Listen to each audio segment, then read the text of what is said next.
I'm Phantom Enchantress.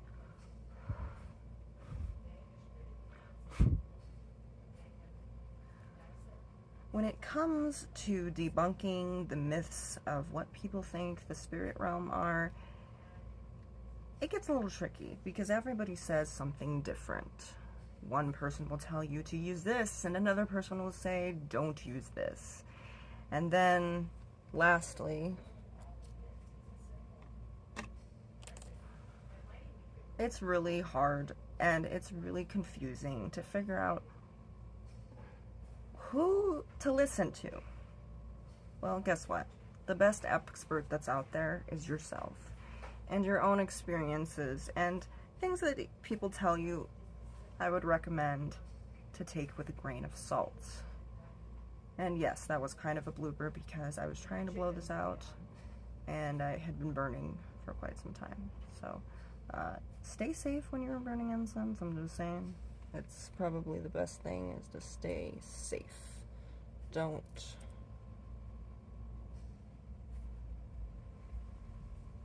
make sure that you've got an ashtray or a receptacle, otherwise something with a little bit of sand. I have several things that make it safe. Please, if it is fire, and yes, it is flammable, and so are you, and so is everything around you. So, you know, be careful. Obviously. All right. And also, if there are rules in which, let's say, there is, you know, a rule within your vicinity or the place that you live that you're not allowed to burn things, please follow the rules with burn banning.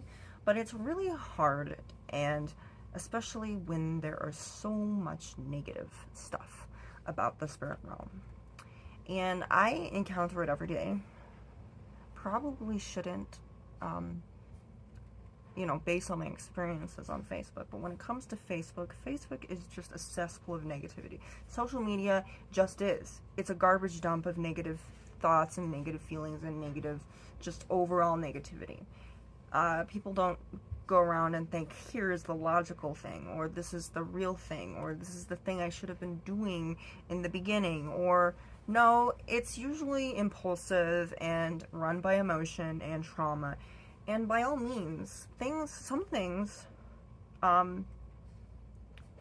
should, you know, trigger certain emotions, very intense emotions, especially if it is something that's trauma-based.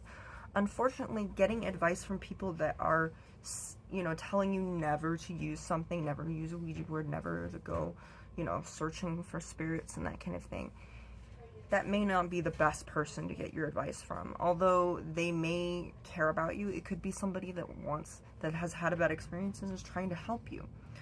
But in a lot of cases, when it comes to internet and when it comes to just normal people that don't even know you, that probably will never meet you, it is just because that they can say it, just because they heard that you heard that, you know, that it was negative, and they've never experienced themselves. And most people that make these rules are either game companies or, you know, like Hasbro, and they are not really rules.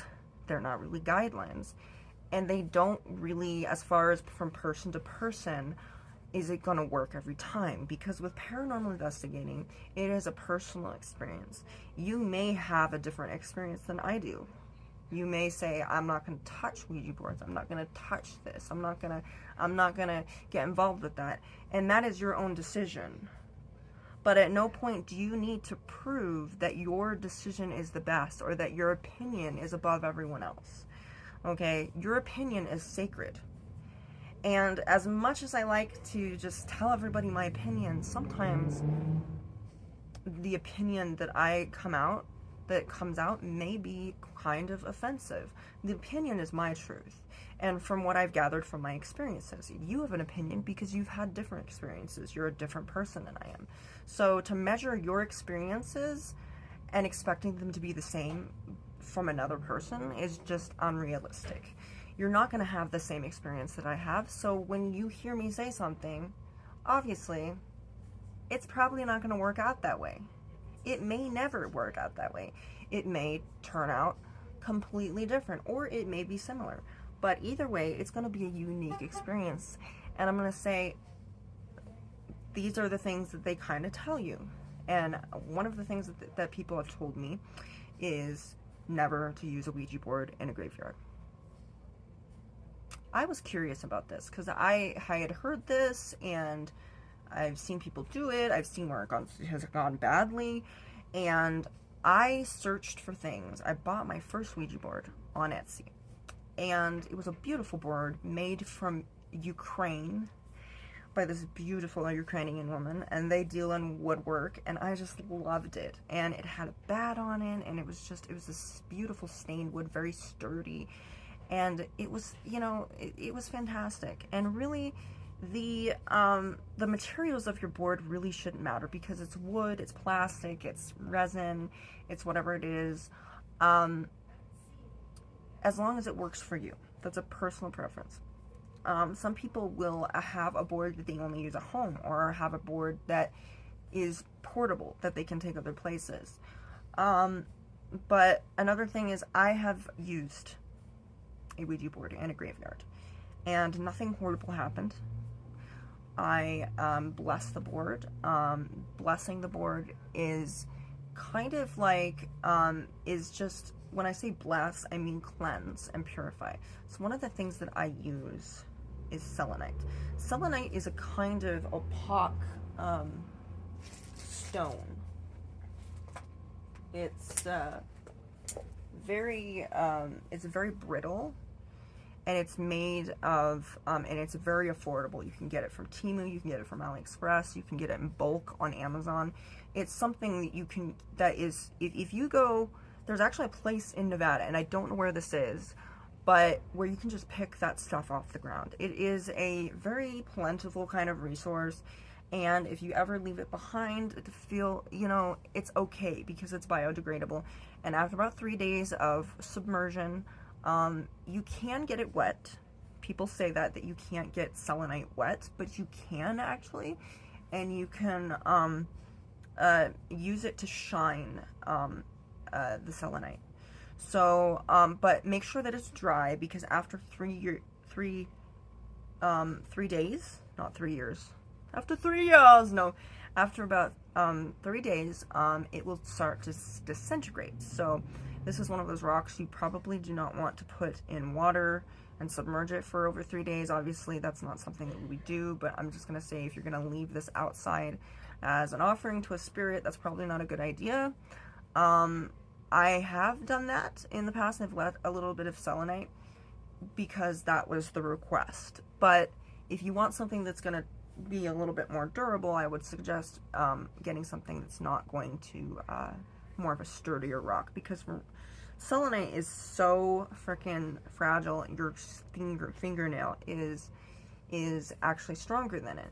And they make selenite in all sort of shapes and sizes. They look like snakes, they look like angels, they can look like anything, and kind of the skill that comes into is what it can look like.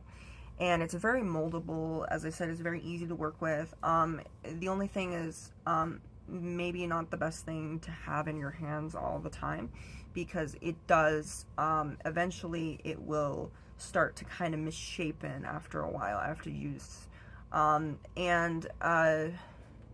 But that's typically what I use to cleanse my board. I also have certain holy vessels, like this little Raggedy Ann. This is Grace. Grace is, she's a good friend of mine, and she is a very angelic and heavenly being, and as soon as I got her, I just felt so happy, and I felt like a little girl again. The one that was whispering to the moon and talking to the trees and getting my feet into the creek. That was, you know, I'd walk down to the creek when I was a little girl, and it just reminded me of those times when things were just so happy and carefree and free of trauma at that time. It was nice. It was a nice time in my life. And so she helps me bless them and cleanse. Now, cleansing the board means if you know, let's say, it's just like anything. It's like clothes, you know, you wear them over time, and over time they get a little, they they absorb dirt and smells and other things. And that's very much like a board. A board will absorb energy.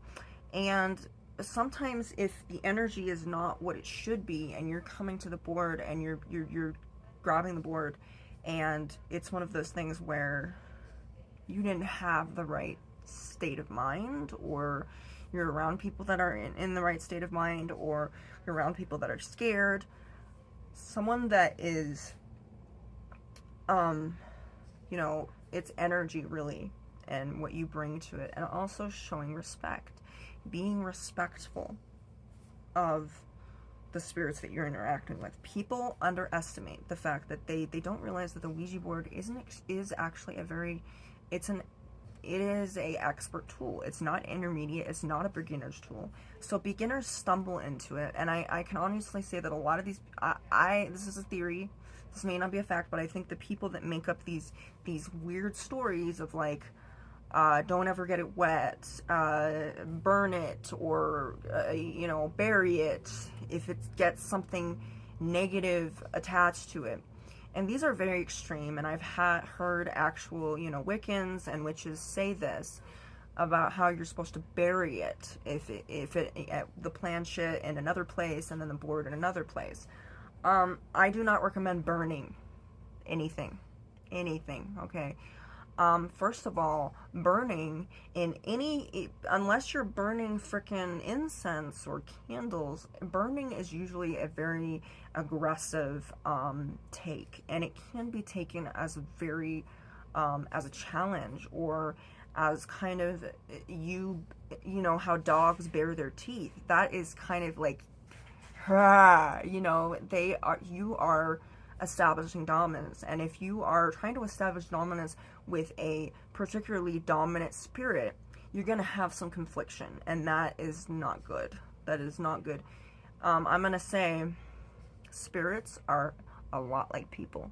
There's only so much disrespect they can take. How many times, I don't know if you've had that coworker that's just treats you like shit all the time. There's only so much you're gonna take. There's only so much you're gonna just sit back and just let it slide, okay? Because if you're a good person, we're not going to debate whether you're a good person or not, but if you're a good person and people treat you consistently rude, ignoring your needs and your feelings, disregarding them, showing you disrespect over and over, you're gonna either quit that job or you're gonna explode. And you're gonna explode, and you're probably gonna lash out on people. Spirits are very much like that. I have seen spirits that were very cantankerous with their previous owners. And with these haunted vessels, they were throwing things. I got several things from eBay that were, they believed to be demonic or that kind of thing. Now, these aren't Annabelle. I'm not going out of my way and finding Annabelle dolls, or dolls that have gotten the spirit that was trapped in there by this complicated, you know, witchy ritual. You know, I'm not doing that. I'm going with what you have to also remember, that when you buy a haunted vessel, this isn't fun and games. That's not fun. You are actually bringing a spirit into your home. They are your responsibility, but they are also not children. These are not usually children. They could be childlike. They may embody a child. Maybe they were the soul of a child that had been lost, or had died. But either way, never underestimate. I recommend never to underestimate the emotional intelligence of a spirit, because emotional intelligence means you have the ability to grasp other people's emotions, and you have intense emotions that respond and react to emotional stimuli. So when I say something hurtful to you, you're going to react negatively because that was offensive to you. Spirits are the same way. Do not assume because a spirit is a demon that they do not have sensitivity. I would recommend, as I said, these are all recommendations. I don't want you coming in here going and being like, you told me what to do with your life. I'm like, I didn't tell you what to do with your life, and if you took that seriously, that is on you. That is on you, because guess what? If you have a problem with what I'm saying, you might have to look at how you're reacting, because the amount of time that you've spent thinking about how how negative this, how wrong I am, you could have spent on saying, well, I'm wrong, but that does not mean that you're right. Okay, we can both be right. We could both be wrong, but it's a matter of perspective, and we're all gonna have an opinion regardless. If I could tell you my opinion until I'm blue in the face, but the thing is, what really matters is, we're both gonna have the same opinion regardless. So that's why when I say that this works for me, it's not gonna work for you necessarily. But going into spirits is, another debunking thing is burning things. I do not agree with burning anything unless it is a candle or incense, or you're going camping, that kind of thing. Burning to me is archaic, it's medieval, it is never really a solution. As much as we would like to see some people on fire, it's not worth the jail time. Although some people may agree with that, because there's some people, I understand there's some people that I think, but I don't, as emotional as that may be, that you want to see people on fire and you don't care about the consequences, I'm gonna say, I don't think that's the right thing to do. I don't think it's the right thing to do to a person. I don't think it's the right thing to do to a haunted vessel. Now, unless it's tied up to some sort of ritual that you know for a fact, but literally, if you're having trouble with a spirit that is particularly troublesome, cantankerous, that's disturbing you, that's stalking you, burning the vessel in which they are in is not solving anything. All you have done is released it from its vessel, and it now seeks another home. And you have to remember, spirits can attach to people too. That doesn't mean they're going to necessarily possess you. Sometimes spirits will attach you because they care, or they like your energy. Maybe they even like you.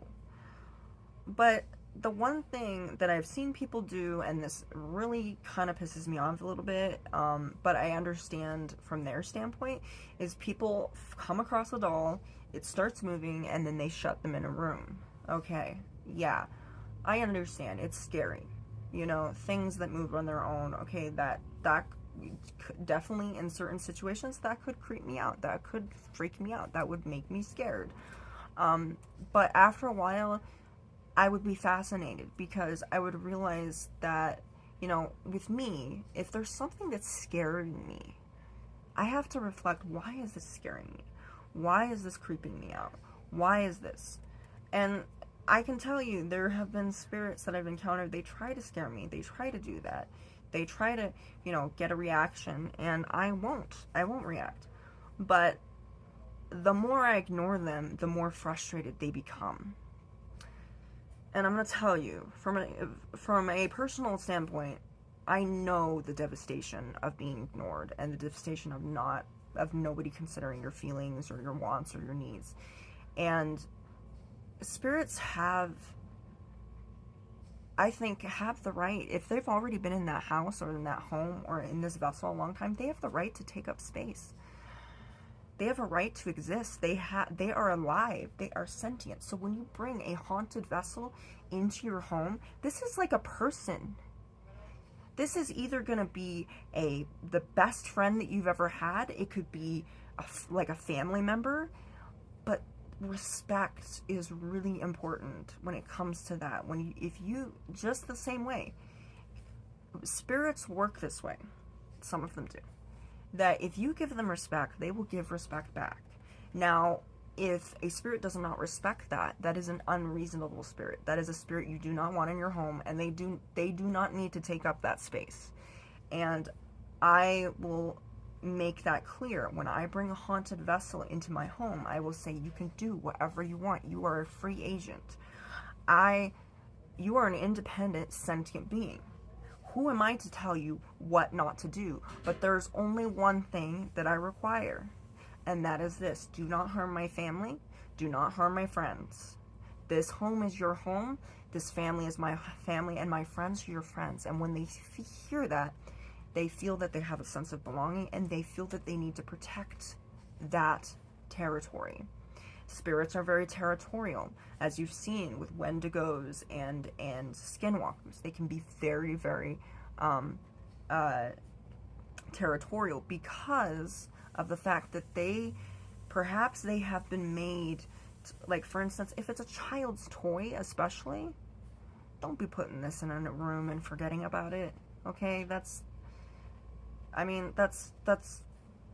understandable, but if you feel that you do not have the courage to approach a haunted vessel,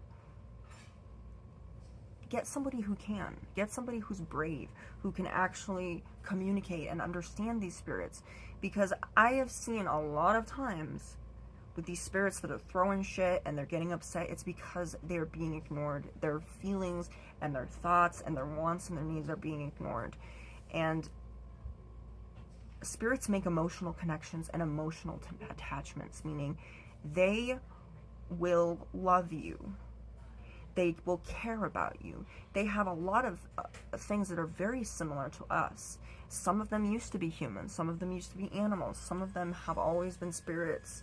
But whatever the case, whether they're extraterrestrial, they're dead, they were alive, they weren't alive, they've never been alive, whatever the case is, however they got here, there's a reason that they're here. And I urge you that if you hear or see something that is terrifying to you, think about why. Why is it scary? Why is it frightening? Is there an overall feeling? Do you feel nauseous? Are you feeling jittery, shaky? Are you feeling cold spots? What's going on? Is there anything that's physically harming you? Because if are you feeling really, really dizzy or really tired? Because if you're feeling dizzy or tired or that kind of thing, I urge you, please don't interact with something like that, or someone, as I would say. That could very well be a incubus or a succubus. As you know, there are certain demons that will that take joy in draining humans. They're not usually like physically damaging in the sense that it's going to be permanent. As I said, your energy usually replenishes after you eat and sleep and do that. So that you could probably work with that. But I choose not to, because I have been around people that suck the life out of you, and I don't want to have to go through that again. So I do have preferences, but if you like that, if you jive and vibe with spirits that suck the life out of you, go for it. But I would recommend, if you're gonna have if you're just beginning, I would recommend not bringing a succubus or an incubus. An incubus is literally just a kind of an emotional vampire, energy vampire. They are usually demons, but there are many spirits that can drain you, but they have a sense of equality. They believe anything that's taken should be there should be an equal exchange given. There's some spirits that will have that idea, and there's some spirits that will just give. They don't care what you do for them. They just care that you're there and that you're present with them. Sometimes spirits are very simple. They don't need a lot. But if you give them a reason to stay, and you give them a reason to be around you, and you don't disrespect them, I can tell you a little bit of kindness and patience can go a long way, especially when it comes to spirits. And one of the things is, I think a lot of people get warped and biased by a lot of religious and sometimes political views that they have. I'm gonna say, don't base them on merely religious beliefs. Base your instructions or the things that you say on perhaps like the things that you've actually experienced, rather than, oh, so and so had this, or I watched this movie, or this kind of thing. Because unless you've had an experience with the paranormal, Experience is the best learning tool. It really is. The more you do things, the easier it's going to be. And when it comes to speaking with spirits, it's going to be awkward at first. Whether it's using some app on your phone, using a REM pod, or using a Ouija board, or dowsing rods, or pendulums, or whatever you're using to communicate. Maybe you have certain abilities where you can see and hear spirits or communicate with them. Maybe you know their language. I don't know what your abilities are, but it will get easier with time, because you have to be patient with yourself. And another thing when it comes to anything is being confident in who you are. Spirits know that right away. When you come into the room, they know about certain insecurities. They cannot read your mind, but they can send messages to you telepathically. So when you enter a room, you have a certain energy, you're holding yourself in a certain way, and they are energy. So they're gonna know your energy right away. They're gonna feel your nervousy, they're gonna feel your anxiety. They're very much like Deanna Troi. They can feel your emotions. They know what's going on. And if you have any sort of weakness, puffing up your chest and acting like you're tough shit is not going to work, because they're going to see right through it. Your the way that you hold yourself may not be what you're feeling inside. Inside you might be screaming, inside you might be internally. Now, do they know everything? No. If you come into the room and you're feeling depressed, they may ask. I've had actually spirits say, what's the matter? What's going on? What's eating you? What's going on?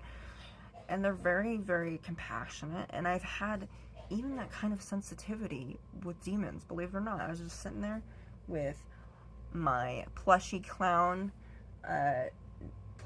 demon, Thrifty, and we were watching Stephen King's 2017 It. So, not the one in the 80s, but the one done in 2017 with Finn Wolfhard from Stranger Things.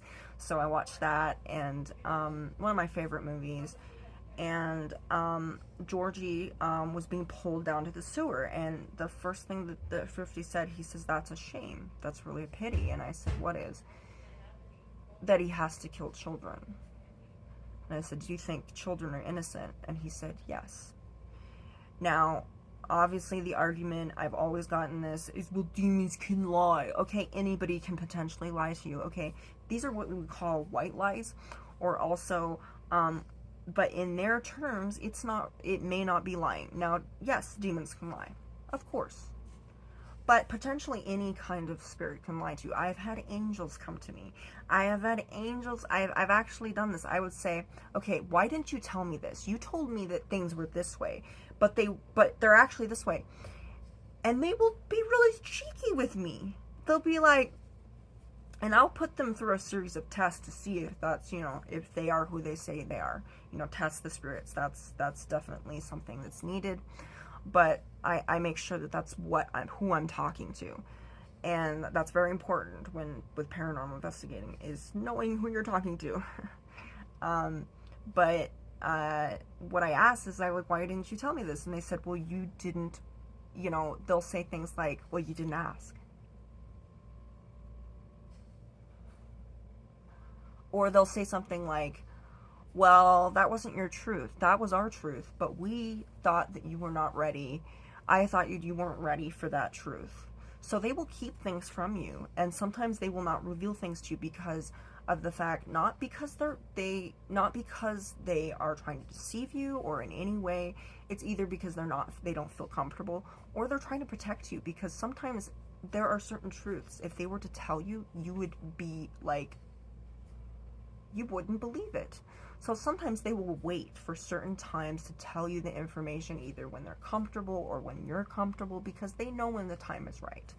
They also know they may know how we kind of think if they spend enough time with us. They may know, how you spend time with your best friend or with your family member, and it's just like electricity, and you know what the other person's going to say before they say it, kind of like this, or a set of twins, they always know what they're going to say. I know there's comedy routines.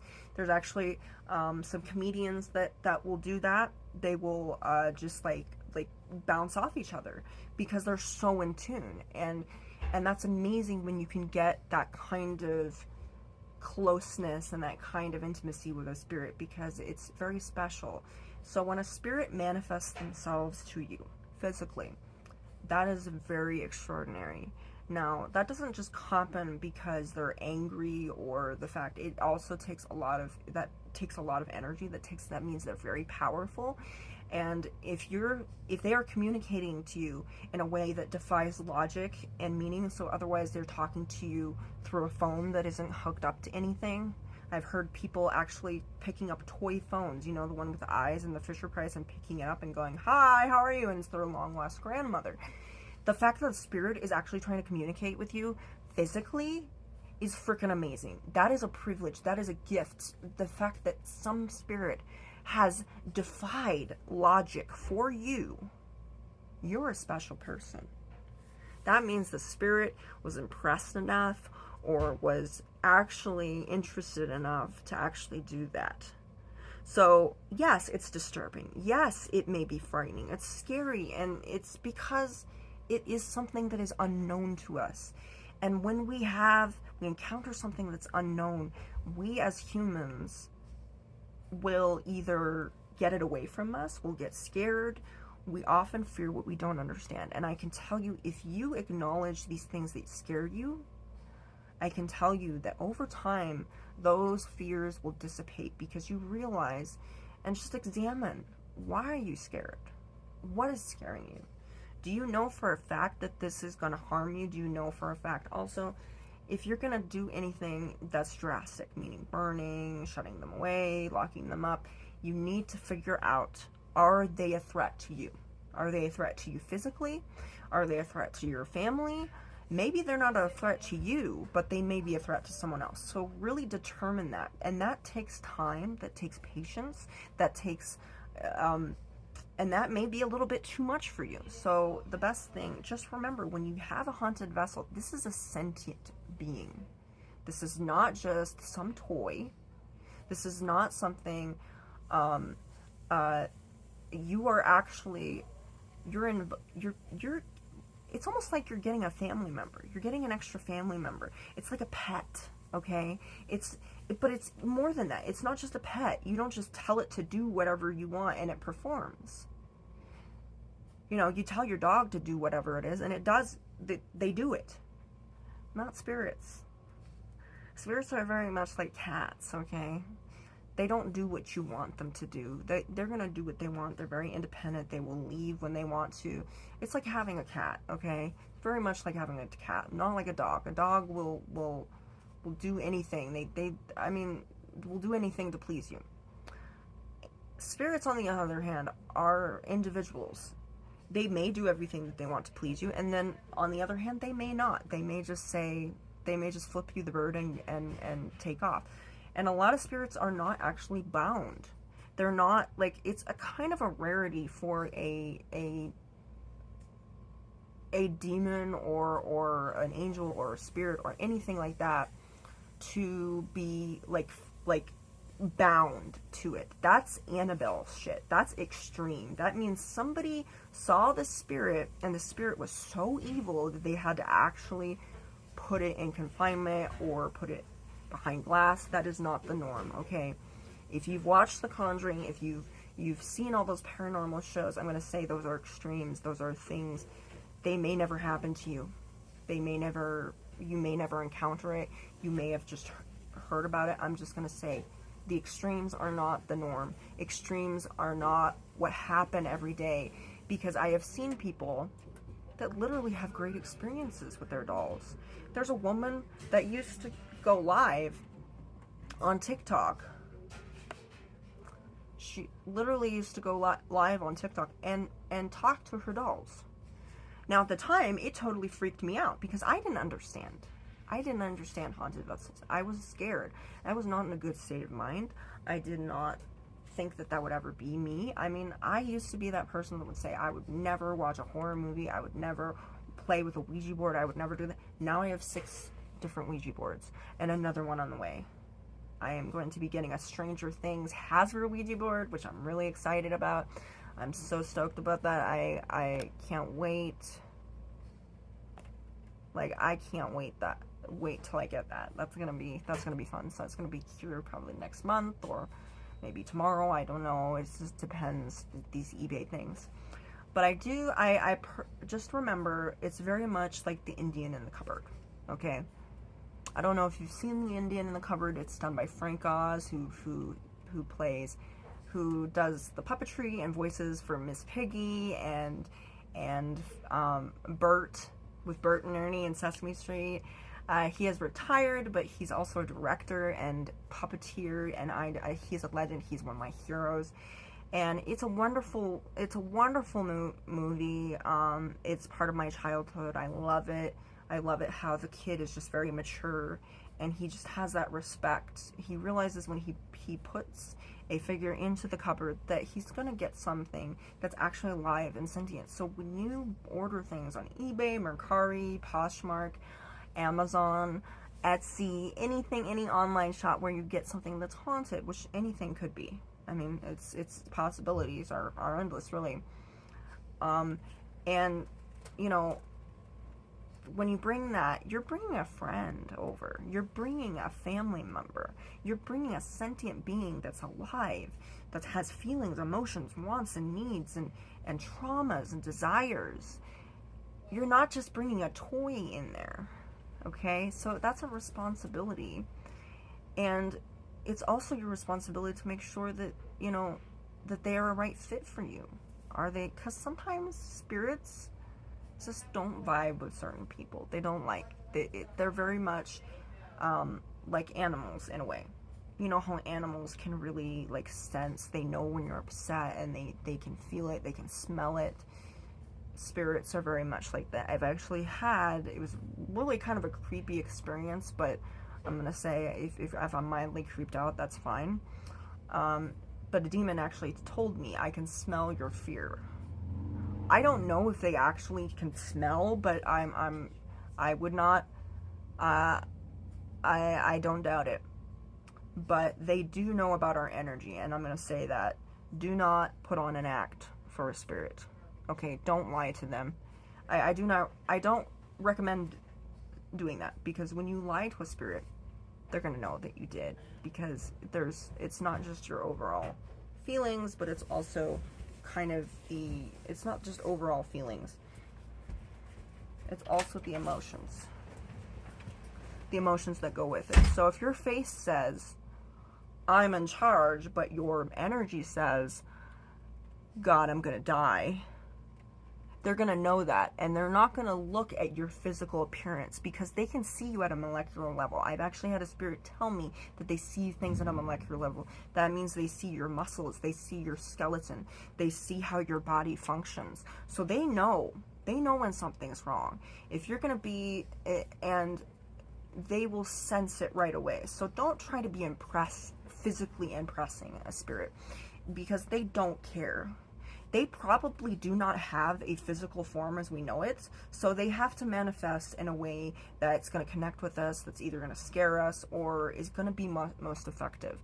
They want to interact with us, and when they can't, they get frustrated, and that's why things like that, like disturbing, and I'm going to say, if you think for a moment, like there was this one guy that was selling things, he was selling stuff.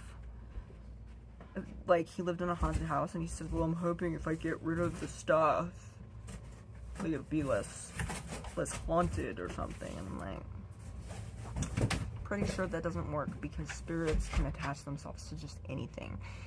Attachment means literally, for instance, my hand is attached to this. If I let go of it, I'm not attached to it anymore. So that means, you know what I mean? Oh, yeah, that means they could leave. They could leave that vessel. So, and another misconception is, I'm just going to say it's a very Hollywood, another thing is about demons, okay? The misconception about demons. People think that demons are out there to take their soul or something, or give sacrifices or blood and that kind of thing. That is movies. Those are movies, okay? I have never had a demon otherwise say, I want your soul, or I want blood. I've never had that. I've never had a spirit do that. If I did encounter that, I would not go to that particular area again, or I would make sure that particular spirit was not around me or my family, and I would not bring them into my home. I'm very selective. That's why you should be selective with the haunted vessels that you have. Haunted doesn't necessarily mean negative. It's only negative if it's inhabited by a negative spirit. But I have also seen where there are negative spirits, otherwise they're more darker, they're more demonic. They're not necessarily demons. They could or could not be. But they give you an ominous feeling, you know, when you touch them or when you're around them. Ominous feelings does not mean that they are necessarily negative. And also I've seen where these ominous beings, these ominous, these vessels that have ominous energy, I have seen them where they actually get along with the family. They get along with the pets. That's another thing. If you have pets, I'm gonna say I have heard cases where certain spirits have killed pets. So I do, that is probably the worst case scenario. I've only heard it happen once. Turned off in there so it's not just running? No, it has to be on, but you have the other. Oh, that's right. But not the bottom. You just turn the top on. Oh, wait, maybe you didn't. Oh, last. Bye, baby. Bye. Love you. Oh.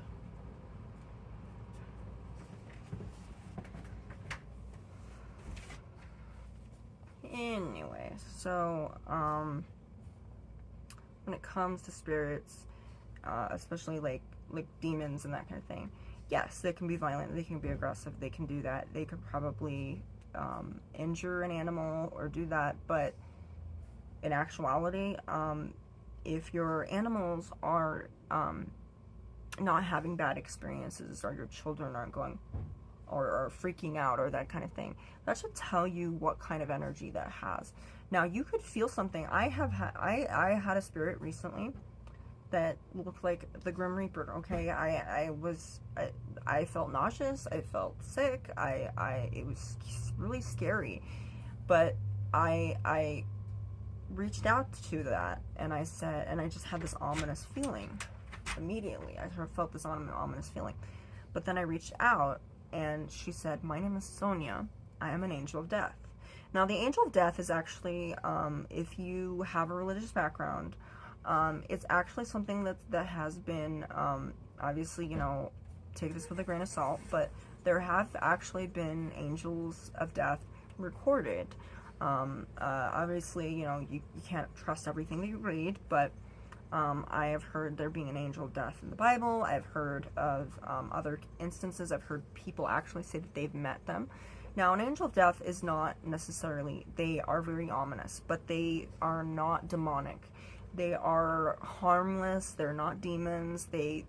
What they do is when there's death, they're like a death Abdullah. They will come and they will make the passing easier for that family member, and potentially they will probably help that soul cross over. So angels of death are not negative. They just give off negative feelings. So I have had many holy vessels that have given me negative vibes, but as soon as I got to know them, they disappeared. So negative doesn't necessarily mean negative. Positive doesn't mean positive, okay? Nothing is as it seems, and if you know life isn't what it seems to be either. You know, it may be a simulation, who knows, but things are never set in stone, and it's really important to be kind and to be understanding, even if a spirit is giving off ominous energy. I'm going to say, if you feel something that's giving off ominous energy, whether it's a place, one of these, think about, now, unless you're feeling, there is a certain feeling. Also, I have felt this before. I went to a haunted location one time. I was not really into, let's say that I was very conservative at that time, okay? Wasn't really into, collecting haunted vessels. I wasn't into that. I wasn't brave enough yet. Wasn't ready for that. And so we went up this hill, and there was a house, like a house on Haunted Hill, literally. It had a very dark history, but I really didn't know much about it. I was fascinated by it. I do remember that because I've always been fascinated about paranormal and supernatural stuff. But the first thing that I felt is there was a bony arm over my shoulder. It was holding me, and I just felt this ominous feeling just enveloped me. It was just draped over me, and I just felt that, and I immediately just went, what is this? Like, and all I felt, like, I didn't hear anything. I didn't see anything. But immediately I felt like someone was saying, go, leave, get out of here. And it was just the overall energy. I didn't hear, nothing came into my mind particularly. You know, there wasn't any subconscious message that was being sent to me, but I definitely felt like I was not welcome there. I felt like this is not where I need to be. But as soon, and I just had this like tension in my stomach. There was nausea. I was feeling this tension. I felt like a hand was on my shoulder, and as soon as I left, it went away. So, really trust your instincts, but also know that your instincts and your emotions may not be what's really going on. Because, there are many, everyone assumes, okay, an angel is going to be good. They're always going to be good. It's good, good, good, because they're light and heavenly and all that. There's some truth to that, but I'm going to say, just because an angel's an angel doesn't mean that automatically they're going to, you know, follow your rules. Okay, they're pretty much extraterrestrials, and some of these angels don't even reside in this place. They're not here. You know what I mean? Sometimes they're just not here. So, you can't assume that they're going to follow your standards and your morals, okay? They are angels. They live in another dimension, so it's like, I don't know what they do. I don't know if they have a physical form, where they're at. I don't know where they go. I don't know where they travel to, but I'm sure it's amazing and it's incredible. But the thing is, to be conscious is, just because somebody tells you something is good does not mean you're going to get a good feeling from them. There have been many angelic beings that I've come across that I had an ominous feeling about, and then when I talked to them, that ominous feeling would go away. Also, another thing is some spirits are mimics. They either physically mimic, they'll mimic voices sometimes, but another thing is sometimes they will reflect what you're feeling. So if you're feeling agitated, they may reflect it, and then back to you. They may say, okay, you're feeling agitated, well, there you go. They may do that, and that may just be the case. Or it could be the fact that also when you bring a haunted vessel in, especially from eBay or online or that kind of thing, is they don't know where they are. They may know your name, because technology is really not that complicated to them.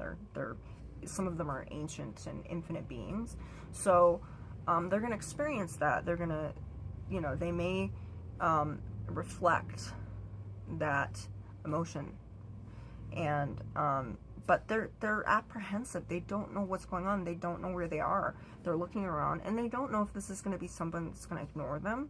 They don't know if it's going to be someone that's going to smash them to smithereens. They don't know if it's someone that's going to set them on fire or do something really drastic. They're scared. They have fears, okay? And another misconception, just because a demon is a demon does not mean they're bad, evil, or they're going to harm you. Okay, unless they harm you or harm someone you know, or your pets or your children or that kind of thing. Another thing is, I've seen a lot of times, is there are some demons out there that do nothing but watch. That's all they do. They enjoy watching. It's their thing. That sounds really creepy, but if all they're going to do is watch me, I'm going to let them, because it's quite possible that demons are watching you right now, okay? Okay? Yeah.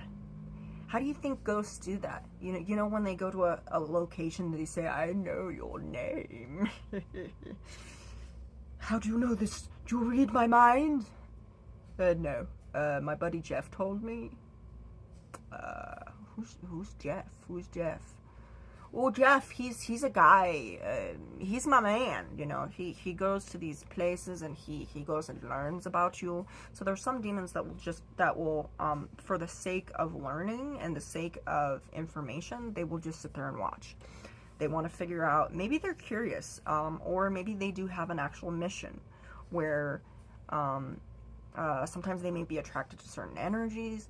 Sometimes they just want to chill, you know, they just want to hang out and kind of just like, you know, just want to hang out. So it's quite possible that you're interacting with spirits and you don't know it. You don't know it and because you either can't see them or feel them and you have no idea they're there. And some spirits may not even make themselves known until the proper time. But I can tell you from the hundreds of demons that I have encountered, they don't like drama. They don't want to have to deal with drama. They don't want to have to deal with, but they also don't want to be disrespected. And I have set boundaries when it comes. The best thing to do, also, if you have a demon in your home, or you've invited one for some reason, no judgment,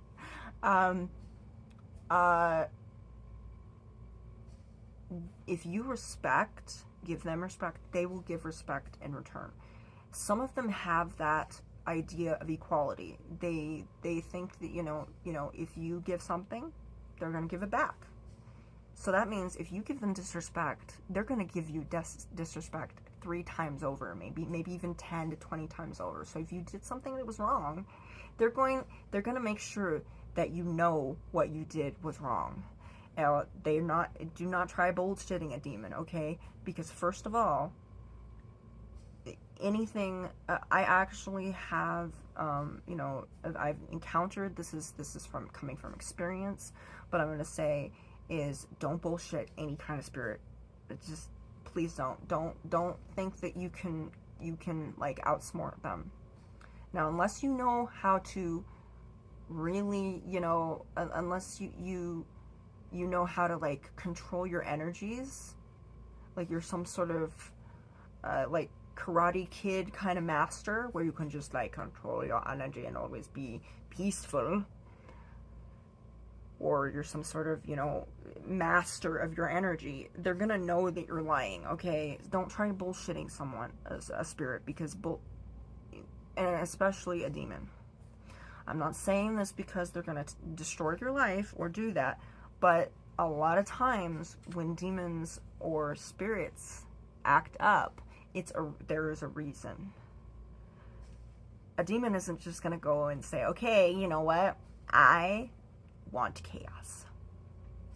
Where can I find chaos? Okay, I'm going to throw some shit, and I'm gonna do this, and why? Because it's for the fun of it. Maybe they might, but usually there's a reason. There may be, you know, occasional demon that may just say, I just want to see people suffer and I want to do that. That is very specific, and that is a very specific kind of spirit.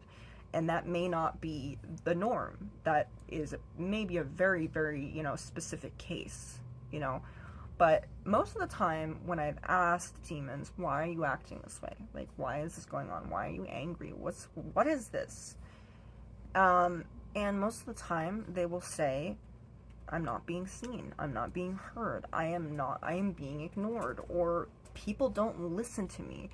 And I've actually had demons get very upset at the fact that these people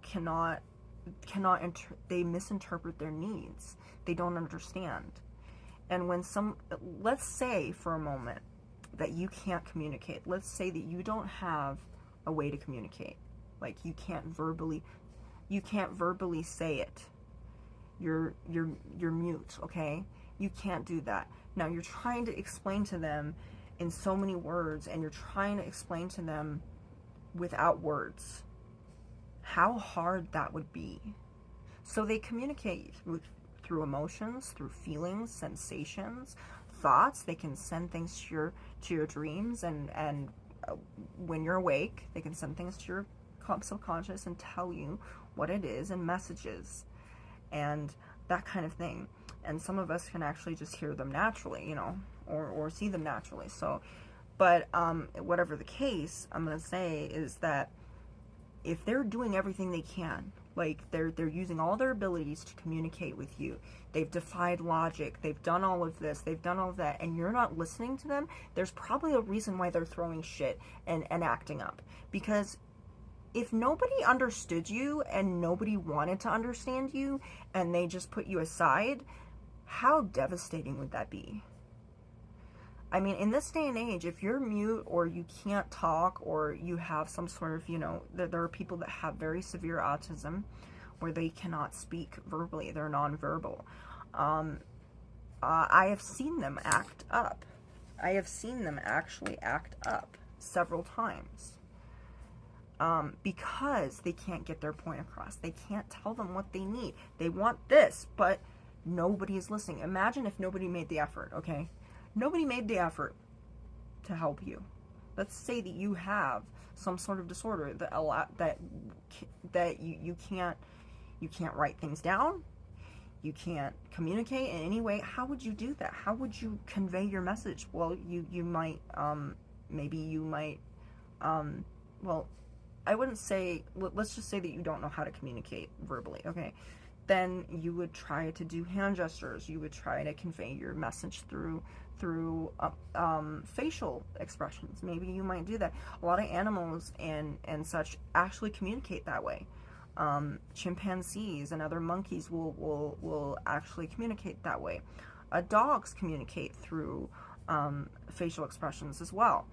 They don't necessarily mean what we think it means, but it can, you know, but it's very important that you are respectful because to their needs, because as I said, these are sentient beings, they have needs. But what's frustrating is that these beings, they just want to be seen and heard. And when you potentially ignore them or set them aside or do that, you are thinking it's just an it. It's an it. It's a thing. This thing, you know. Just imagine if someone said that to you because you couldn't communicate. They were calling you a thing, shutting you up, and doing that. And that used to be a norm. That used to be a norm. If you had a mental disability or you were developmentally delayed or Down syndrome, autism, whatever it was, you were locked away. You were locked away. You were sent to asylum. You were forgotten about. You were given a lot of medications. It was not a good, there were times that this was not a good thing. Now we have places, we have group homes, and we have a lot of resources that can help these people. But just imagine if nobody was there to help them. They're just on the street somewhere, you know, drooling and drooling on themselves and just in a gutter somewhere. Can you imagine how devastating that would be? That is the equivalent of what you're doing when you put one of these in a room somewhere. You're treating it as an object. You're treating it as a thing. How many of us like to be treated as a thing or a freak or an object? None of us do.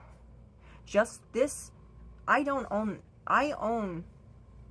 even own this, okay? Yes, I spent money on this vessel. Yes, I spent money on this. But I don't treat it as a thing. I don't treat it as an object. I treat this with compassion. I'm patient. I make sure to give it, to give this being love. And I didn't mean to say it. This is not an it. This is not a thing. It was because I was saying it and thing, and my mind just kept saying it. It was my brain that was doing that.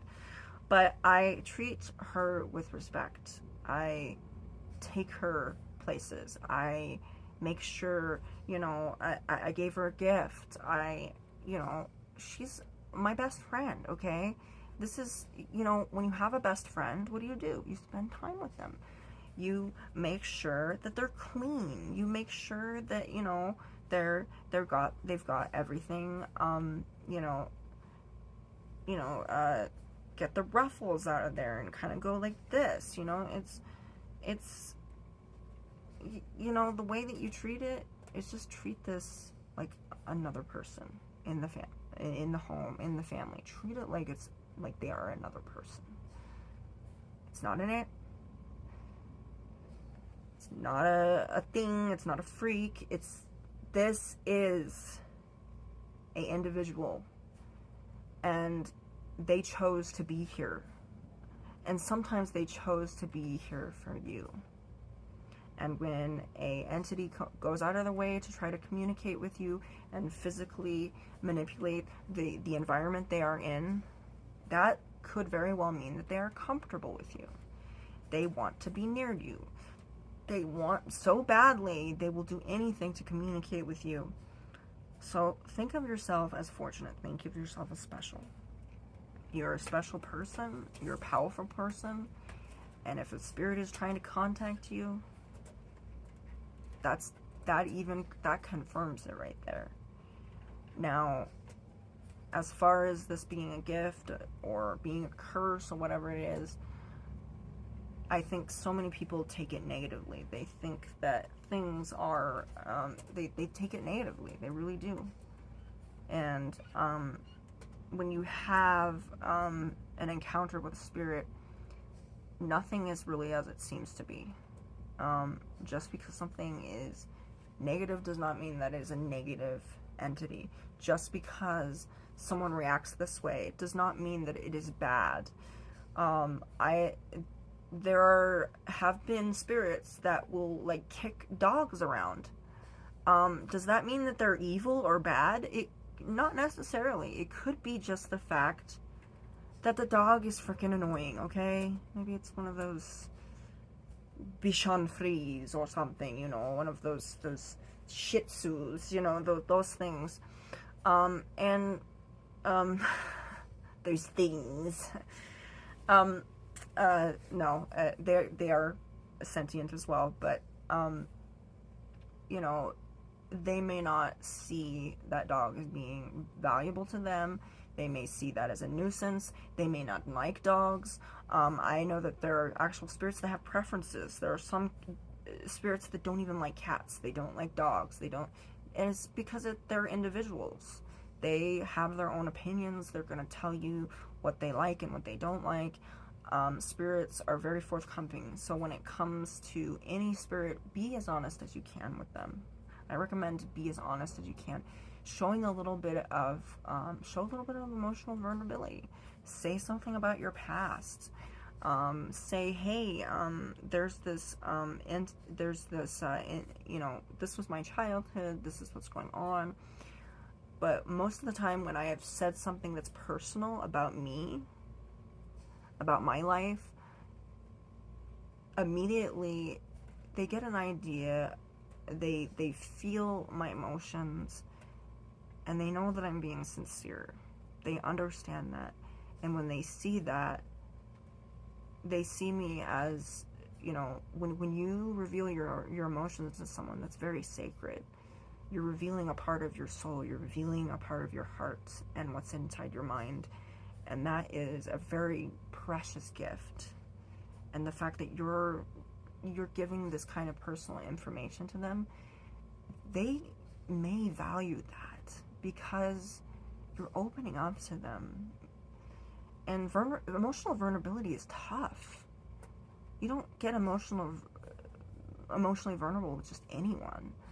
Sometimes it's only with your spouse. Sometimes it's only with your significant other, your boyfriend, your girlfriend, your family, your closest friend. And that's okay.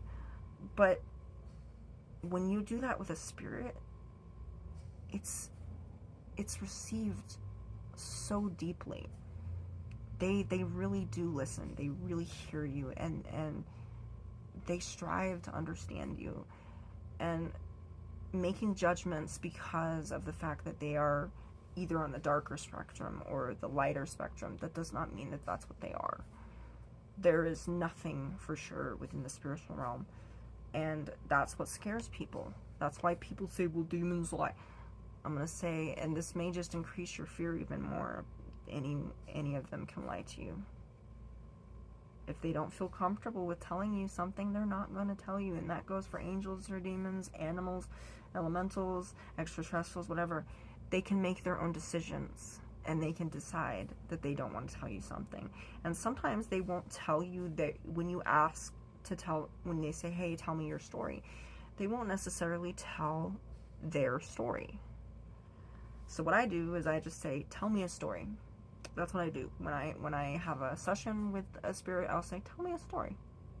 Tell me a story. I don't care if it's theirs. I don't. I have gotten haunted vessels and the paranormal, the sellers were paranormal investigators or witches or, you know, people that dealt with spirits. And they're doing this out of respect. It's because they already have so many haunted vessels in their possession. So, you know, they have these really beautiful stories. But from what I've heard, they're not always that accurate. And the reason being, I'm not saying that those stories aren't real. I believe that they are. I believe that they are real stories. And the fact being is, they hit me right here. When I read those eBay descriptions, oh my gosh, I love those eBay descriptions because, you know, they just have these very tragic stories of you know, wanting to be loved and not finding that love, or having some insecurities in their life and not going on. But normally what I get from them is that they're not, sometimes what I find is they were never alive as human beings. That's usually the case with me, maybe not with you, but normally it's a very similar case. It's like, but sometimes during sessions I have come up with similar stories that the sellers have had. Sometimes I figured out that they were the spirit of animals. One time I got a doll and they couldn't manage it. They couldn't manage it at all. They couldn't manage. When I say it, I mean the vessel isn't it, you know, whatever. Do with what you will. But there's been people that have had a doll and they couldn't manage the doll because of the fact that they were so active. And I found one particular that just really moved me. And I looked at her. Her eyes were just like so vibrant. I just thought she was beautiful. You know, I thought she was beautiful, and the first thing that I thought of, I need to get her. I need to rescue her. And I think I was being run by my emotions. I definitely think that, but I just knew instinctively that this beautiful girl needed a place to stay. And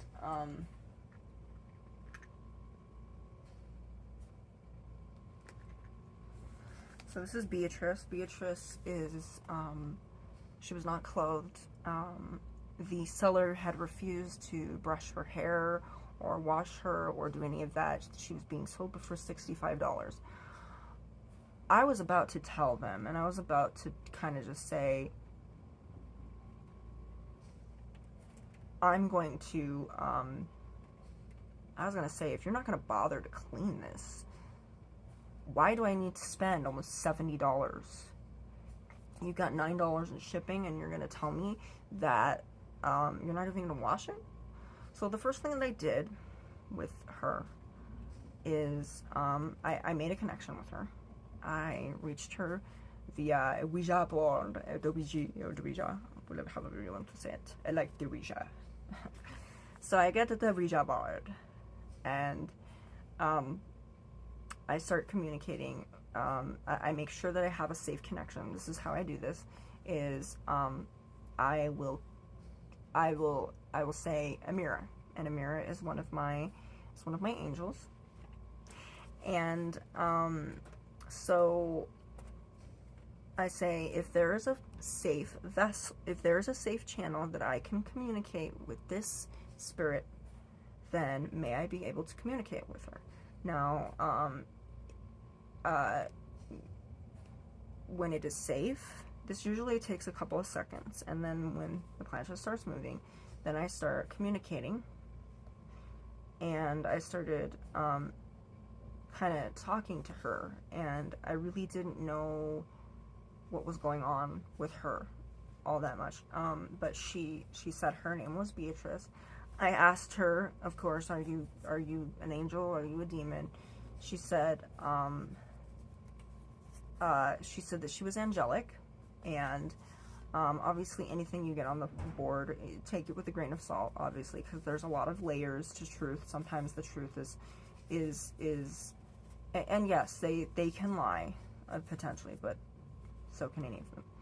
But immediately, this seller just was treating her like a thing, literally had thrown her in a box and thrown that box in the garage. And he was actually calling it a thing. The guy was nasty, okay? And obviously, I don't know if he had some psychopathic tendencies, but it seemed like he did. But then again, maybe, who knows? I don't know, I'm not gonna go into that. But she was just knotted. She was completely knotted. I got her, and I was just heartbroken by the fact that she just hadn't been taken care of. And immediately, I felt that there was nothing demonic about her. There was nothing. I mean, her eyes were very striking, and I thought, you know, this person had originally wanted to sell her to a child, but saw that her hair was cut off, and as you can kind of see, the hair was kind of cut off, but she just has a lot of layers, you can see. So when I thought I was done with her hair, first I took my hands, took the knots out. It was kind of an ordeal, and then I had to, and then I brushed her hair, and I washed her hair. I got some argan oil conditioner and some Dawn soap, and I did those, you know, I did one wash with the conditioner and one wash with the Dawn. And so she started getting shiny, and so I started to brush out her hair some more. And the first thing I feel when I was washing her hair in the sink, and the first thing I felt was like this warm hand on my cheek saying, "Thank you, thank you." And she was so grateful. And when I contacted her before she came, I said, like, I am so sorry that this has happened. And I said, I don't have any clothes for you at this time, but when I do get clothes for you, you know, come payday, I'll get you some clothes. You know, that's literally what I said. No, I'm still waiting for payday. So I did that, and she said, I don't need clothes. I just need a home. And I come to find, finally, I did an official session with that, not with the Ouija board. Sat her down, and I found out her story. And this was using Paravox. Paravox is an app that is on Google Play as well as on Apple Store. Any sort of, you know, Apple, that kind of thing. So, I found out that there was a very specific reason of why she was so active. And I would probably save that for another live right now, her true story, because it'll be a little teaser, but she's one of my, I love her. She's so sturdy. I like the fact. And also, she just reminds me of an American Doll, like an old style American Doll. And I love the knockoff brands, you know. When it comes to Barbie dolls, or it comes to just regular dolls, like the ones that are supposed to look like American Doll, I love them because they're so, they're sturdy, they work better, they look better often too, and just like, you know, you shouldn't knock off brands. You shouldn't knock them off, you know. Don't knock off the knockoff brands, okay? Because they're good, and they're actually really good quality. And I especially like the Barbie dolls, the off Barbie dolls, because, you know, the off-brand Barbie dolls, because they have a certain weight to them. And I don't know if you've noticed this, but the equilibrium of the weight, like the head is usually just like, it's not, there's just something about the way that Barbie dolls are created. They don't really stay in one place. I've noticed this with a lot of the Barbie dolls. Like, I have Monster High dolls. I love Monster High. I love the movies. I love the show. I think it's a very positive, educational kind of thing. I think it really empowers. It's like My Little Pony. It's very positive. But I would geek out more on Monster High than I would with My Little Pony, because My Little Pony it's fun, but it's not really my jam. You know, I saw 4 seasons of My Little Pony. It was a good experience, and it passed the time and it was entertaining. But do I need to go back and watch more? No, not necessarily. But some people are really into it, and to each their own. I thought the stories were not really that in depth, but I get it. You know, some people have different experiences with that, and they're gonna be like, but it's so awesome. You know, so to each their own. You know, if it's your jam, it's your jam, and I think it's very positive, and I love this. I love this one in particular. But I love the Monster High dolls, and I like the fact that they are, they got thunder thighs. I love that. I love the fact that they're making them a little bit more voluptuous. They're making them a little bit more realistic, so when a girl picks them up, they're not, you know, they actually look like how, you know, a teenager or a woman would actually look. You know, they're actually giving them sizable bosoms as well. They're giving them these thick thighs. I love that, and I enjoy that. And I adore. But besides that, the equilibrium is like not quite right. Like, you have no idea how many times I've set a Barbie doll, one of my Monster High dolls, and put them on my desk or put them someplace, and they've fallen over. And it has nothing to do with paranormal anything. Like, this was before I had haunted vessels. Well, not really. I mean, everything's haunted now, but I'm haunted. So, yeah, but this was kind of before that. So I would just put them there, and they would fall over all the time because of the equilibrium. And you would have to actually, like, one guy, he was Tony from Encanto, the movie, the Disney movie, and he's the guy, he's the kid that can talk to animals, and he understands animals, and like his whole room is like a jungle, and it's really, really cool. I love that movie. I've watched it so many times. It's one of my favorites, and it just really speaks to me as a person. Like, to me, it's kind of almost it's a great movie. And so Tony, I actually had to get like a little sphere. It was a what do you call it? It was tiger's eye, and a real tiger's eye too. And I put this little piece of tiger's eye on top of his lap so that he would stay there. And it was a very interesting thing, because tiger's eye is actually known for its emotion. It's supposed to help you emotionally be stable. It's supposed to protect you from evil. It's it's a warrior stone. It's very much a warrior. It gives you strength and gives you stability. It's a grounding stone. So the fact that it was helping him ground him was also very symbolic to me. And so, yeah, there's just something about that, and when I have a doll, I like a doll that once you put it there, it's gonna stay there, and that is so rare. So when I get the knockoff Barbie dolls, they stay put. They do. Now, with her, she doesn't really stay put necessarily when you put her there, but she will kind of. You kind of have to put her arms up like this, but just kind of look at her face when she does. I don't know if you can, but just kind of look at her face that she has. She just looks so peaceful.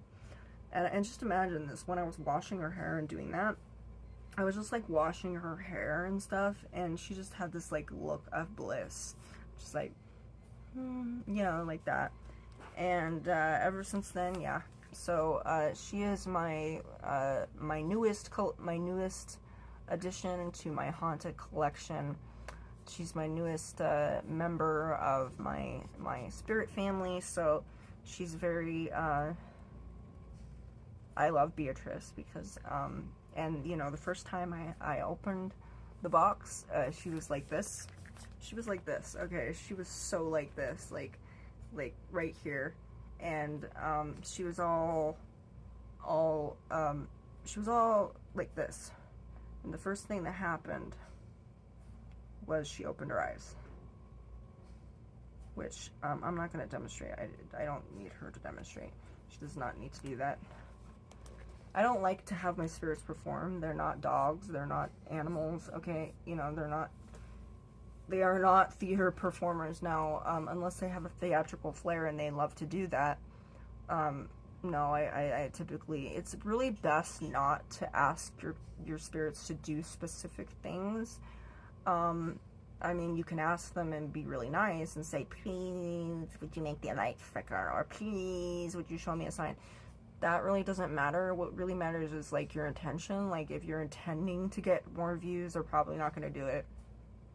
If you're intending to do this, like, for something, for some selfish reason, they may not do that for you. Also, it's a matter of comfort. They may need to get used to you. So they will tell you, and eBay sellers will tell you, don't expect them to perform. They will do what they need to do in their own time. But as soon as I opened the box, she opened her eyes. She opened her eyes, and did I freak out? No. I was mostly just so overjoyed to see that she was there. I was so overjoyed to see that she was that I actually got her in the mail, because I've ordered dolls that didn't come, and that's devastating that happened not too long ago. I still haven't got her. And that's sad. It's like I lost a friend. A future friend, but still. But I consider these dolls to be my friends. I like plastic and rubber and synthetic materials. I do not like porcelain particularly. I have a few porcelain pieces, but very few, because I do not trust myself enough. I do not trust myself enough to have things that are breakable. I am not a coordinated human being, so I don't want to have one that I can just, like, yeah, that would be horrible. But anyway, I hope all of you have a beautiful, blessed day. Stay safe, and make sure that you know, are respectful to both your spirits and your fellow man, or human, whichever one. Anyway, bye now.